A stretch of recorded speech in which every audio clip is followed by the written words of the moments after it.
We'll guide you through how to make a sun using a brush and Photopea. If you find this helpful, don't forget to like and subscribe. Many people search for this tutorial because they want to create realistic sunlight effects for photos, posters, wallpapers, or digital artwork without using expensive software. Start the process by accessing Photopea in a browser. From your desktop, open your usual browser by right-clicking the browser shortcut and selecting the option to open it. Wait a few moments for the browser window to open properly before continuing.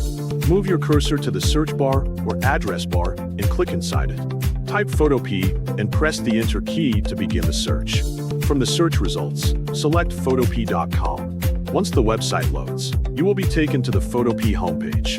On the homepage, click New Project and choose any available template. Use either black or white in the project so the sun effect will stand out clearly. After selecting the template, click the Create button. First, create a new layer and place it above the background layer. Before continuing, download the sun brush from 𝗟𝗚𝗞𝗘.com. On the website, type Sun into the search bar, then scroll down and download Sunrise Brush Volume 9. After the file finishes downloading, install the brush in Photopea by pressing Ctrl and O together. Locate the folder where the download was saved, then double-click the extracted brush file to load it.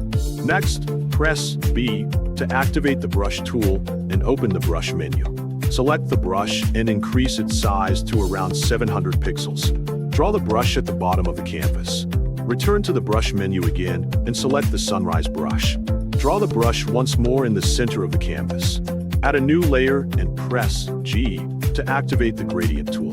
Change the gradient mode to radial, then set the colors to dark orange and light orange.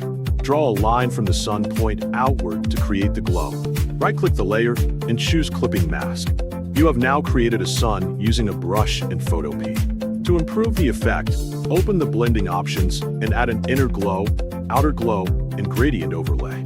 Finally, add a vector mask and use a brush to create a fade effect at the ends of the rays. Then save or export your edits.